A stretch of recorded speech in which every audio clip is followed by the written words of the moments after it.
All right, we're going to try recording from my truck because then I think we'll get less dog interference, but hopefully the audio comes out good.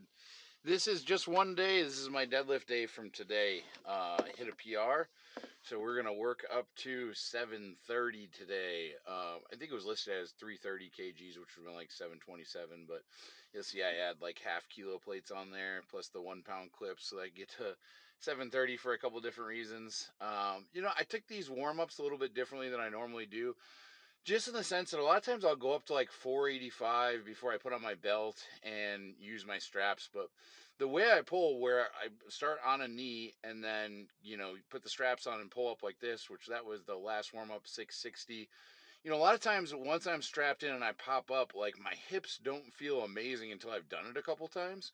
So I decided to do that before I got to this weight, which was the 730, and I really think it paid off. Like I just felt so much more comfortable once I popped up. Definitely a little bit of struggle in lockout, but nothing crazy. And then yeah, just for the haters that have watched me slam bars, just let go of them at the top, I put it down nicely today. Very excited. 730 is a big PR. I've done 720. 720 was like RPE 11, so really, really much harder.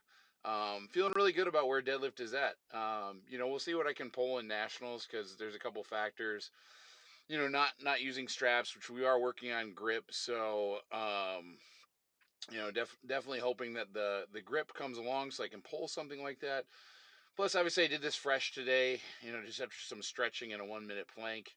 So what you do after a full meet can be different. But, I've pulled 705 on a second attempt, and I just got red lighted for, I think I got two different things from the side judges or head judge. Told me my shoulders weren't locked out. One told me downward motion, which actually was probably more like a grip issue than anything because my hand had torn. So, and these are my back downs. This was, 560 or so.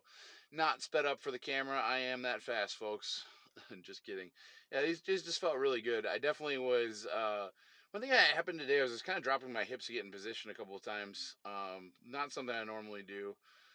We've been working these really hard. This is the Hatfield split squat. It's a Hatfield split squat because you got an SSB bar on your back and your hands on the rack for stability. Worked up to, this is like 286. I did that weight for 10 per leg and then dropped down like 10 kilos and did it again, 10 per leg. I felt really comfortable. Got a little extra depth today. I added a little extra bumper plate on there so I could get nice and deep. Although I still got harassed by my former client, Sophia. Told me I needed to put a plate under my front leg just so I get even more of a deficit. Sounds brutal. But these have really helped to get a lot of glute and quad, which should help me with my lockout. These are some angles of the 730 that were filmed by other people for me. This one was filmed by Shane. Shane formerly had a bigger deadlift than me, and he is the reason why I put half kilo plates on there, just so that I could take the record for the second biggest deadlift at my gym. So that was cool. And then this is another angle. This, you can really tell with these that I did lock it out nicely. I don't have soft knees, but I will say, like, I hope that my knees stop unlocking and locking so much when I come up. Maybe it's a quad thing. Maybe I just need stronger hamstrings. Who knows? We're going to make everything stronger and see what happens. And there was a nice gentleman that came up who had like a 4K camera, and he just shot this from the front, which is pretty cool. Very happy with the speed off the floor for these. Even there, it looks like the lockout comes super fast. So yeah, that looks pretty darn clean. Pretty happy with this today.